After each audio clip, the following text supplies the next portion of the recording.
Hi guys, X1 here. Just recording a quick video to show a build idea that I've been working on here. So I've been thinking about fast castle with Zhu Xi, and the biggest problem that I found was that I run out of food. Now, of course, depending on how many sheep you get, depending on the map, your food might last longer, but for the most part, it feels like when you run out, you don't have any good transition out of it. And what you'd like to do is to continue producing knights and keep pressure on your opponents so that you can take relics and transition out, and not get raided and whatnot, but that's kind of hard to do if all of a sudden your knights stop and you can't produce workers, and you can't produce units. So, on this patch, on the previous patch or so, they made professional scouts very easy to use, and so I think a lot of civs are going for it. But I think it's actually good with Zhu Xi as well, because since you're going to be going knights anyway, you will have stable. And you can produce some scouts in feudal as you age up, and then start getting deer in pretty quickly, so that you have much more longevity on your food. So, the beginning here is very standard, 7 on food and then 3 on gold. I do the trick where I chop wood for 50, just so that I have a little bit of extra wood, because I like to get the village up. Especially with fast castle builds, you really don't have that much time to get wood, it feels like, and so you'd like to get that done at the beginning. If not, it doesn't really matter, you just have to put more on wood later. So, 7 on food, 3 on gold, and then after you have 3 on gold, you can leave 3 on gold for a while and just keep adding to food until you can get the age up. Now, where you put your meditation gardens doesn't, I don't think it really matters that much. Of course, if you can get a couple extra resources like stone and maybe gold in there, it'd be nice. But I don't think you really have to worry too much about it. I don't think sending your worker out into the middle of the map to get 1 extra resource is really worth it that much, to be honest. I think having it in a safer place with okay resources is just fine. I don't think that's going to make or break this build or any Zhu Xi build, to be honest.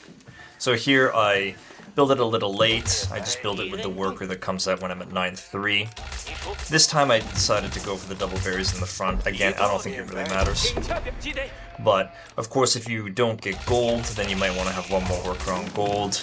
If you don't get any wood, you might want to have an extra worker on wood that you wouldn't normally have. But if you have food, extra food, what it means is that you can probably squeeze out some more warrior monks earlier to get the relics. So the idea with this is that I go to 9 food and 3 on gold, and then I start adding to wood up until 3. And I want these to chop the straggler trees, so I can save a little bit of wood on the lumber camp. And then after that, I send the worker that's on the landmark to gold. Especially this time, since I didn't get gold with my meditation gardens, I'm going to need a little bit extra on gold. But other than that, I mostly just rally to food. Now, of course, here I'm playing against the AI, so I definitely got more sheep than I would normally. But I think that's exactly where this build comes in that it allows you to actually get some food longevity. And of course, I think the sooner you get professional scouts, the better.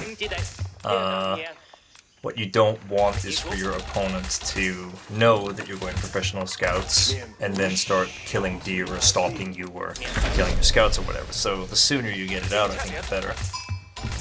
And also the safer, of course. So the idea with this is that you delay the age up a little bit. It's not a straight up fast castle, because you actually get professional scouts in feudal. But the idea is that it's kind of middle ground between fastest possible castle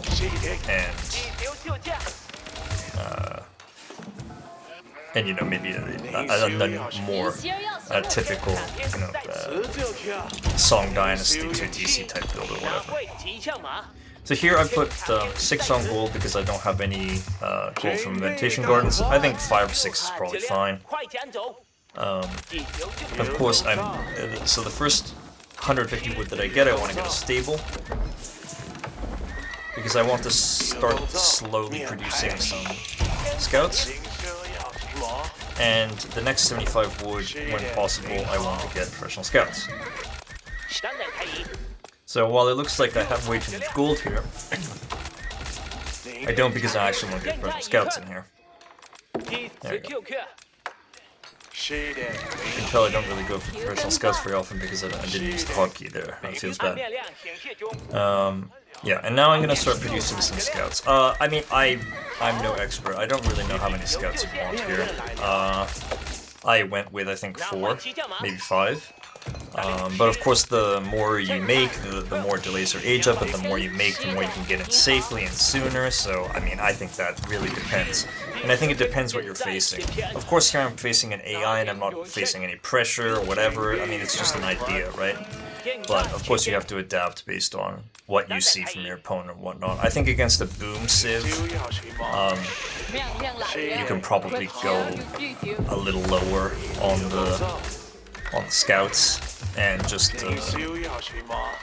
you know, slowly pull the deer in and focus on harassing and getting the relics maybe. But again, I don't really think it makes that much of a difference. Scouts don't cost that much food, thankfully. So you can see I'm already starting. I got my first deer in already with my initial scout here, and I'm aging up. How many I put on the age up? I think. And of course you can super fast age up with 8, but I think you'll lack the food. And so I just age up with 4. Again, I don't think there's any blazing hurry to age up super fast. Of course it depends on the matchup. But I think in general, I don't think it's really necessary to go up that fast. Even with 4, I'm going to end up aging up before 730, which I don't think is too bad. Now, you would like to have 3 Imperial officials here. I add in another one here a little late. I think you'd like to have this next one so that you can immediately supervise your stable once you can start making knights. Of course, there's quite a bit of optimization that can be done here. But I think at this point you'd like to have 3. 1 on your mill, 1 perhaps going around picking up tax or on your gold, and 1 on your stable. Of course, if you want to add in another one, that's totally fine. I think it's just good to have 4 relatively quickly. Now, the idea is that you'd like to pump at least 3 knights and go across the map and raid, get map control and whatnot. Of course, if you prefer, you can use your initial food to make a monk and start getting the relics in, but I think that really depends on what you're facing. If you're facing HRE, for example, and you see they're going fast castle, well then of course you should focus on getting some warrior monks out so you can contest the relics. Maybe do it back and forth, like 1 knight and then 1 warrior monk, and etc. But the point of Zhu Xi Fast Castle, I think, is to get the knights out quickly and take map control. Otherwise, I don't really think there's much of a point in playing this kind of build. Anyway, so I've got some knights out here. You know, I'm not a very good player, so but, you know, by this point I should have had a scout with my knights so I can see what I want to raid. But I don't have one because I'm stupid, but that's fine. Here, you know, I should be raiding already. I should be scouting what he's doing. I mean, there's a lot I could be doing, but it's mostly the idea. Right? So, cool. Now, of course, as you can, add in some warrior monks, pick up the relics, and get them in, and do some raiding. But thankfully the AI is really bad, so it's easy. In terms of how many workers you want on one resource, I think 20 on food is just a decent number to keep in mind. It could probably be less, I think it depends on how quickly you want to transition out of knights. If you see that you're facing mass spear, for example, which I don't even think is that rare probably against Zhu Xi, because I think Zhu Xi almost always goes mass knight in this current patch. So you know, you might just face mass knight. Mass spear, sorry. In which case, I'm not really sure what the best follow-up is, but my guess would be to add in Chikonu, would be the easiest. Alternatively, you could probably add in Palace Guards, but I think the worry there is that if they go pure crossbow, then you're double countered. So I think, you know, just a typical knight archer type comp isn't bad. But I mean that, you know, you would have to figure that out depending on what you like to make and whatnot. But I think the issue, of course, with going pure knight is, as it is in any matchup, if they just make mass spear, then you can't really do anything, and if they push you, then you have a big problem. It's hard to defend your base. But I mean, whatever. It's less about how you play the matchup than it is about, you know, the build idea, right? So now, obviously, from this point, get the relics in, take the sacred sites, and you can see that I'm rallying everything to wood afterwards. Of course, you want to make more villages. You want to build blacksmiths so that you can get 1 and 2 levels of ranged armor, of course, so that you can raid more effectively. Of course, you want to get Dali horses as well, because that's a really good upgrade. And this game, I'm running low on gold, because I only have 6 on gold, and I don't have gold from Invitation Gardens, so, you know, an adjustment might be to put 8, maybe even 10 on gold, and get those upgrades in faster. But, I mean, that's the kind of thing that will optimize in the future, right? Also, of course, initially in Castle, you probably want to supervise your stable with an improved official, but as time goes on, I think that becomes far less efficient, and you'd rather have them running around supervising, say, your lumber camp or your whatever else, maybe walking around picking up attacks and whatnot, rather than just sticking on the stable the entire time. So, at some point you can pull it off, and when you do that, either you can add in other production buildings like archery ranges, or you can add in 2 more stables, and then you have the equivalent of a supervised single stable. And that's kind of why you want to transition to wood as soon as you can, as soon as you feel like your knight production econ is done. And then, of course, from here, it's just formality, right? Of course, I'm against the AI, so I can just A-move them and win, it's no problem, but I think the transition from here is to see what your opponent is doing. If they're going spears, if they're going crossbows, then I think obviously switching up with horsemen a little bit is okay to help deal with ranged units. I think Chikonu is definitely just strong in general. Then of course you want to start putting a lot of dudes on wood, so then maybe you want to add in the second TC at some point, maybe even 3 TCs.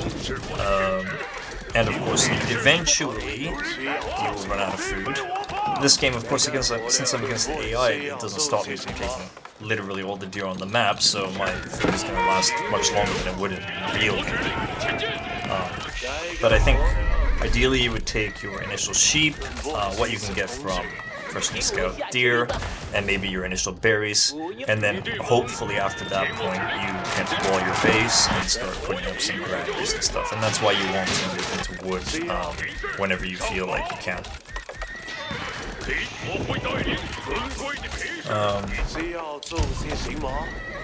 Yeah, so, I mean, that's about it. I don't think we need to watch the rest of the game, but, yeah, that's just the idea. I don't know, maybe that's helpful, maybe it's not, maybe it's food for thought, but, if you guys have any comments or suggestions, please let me know, and thanks for watching.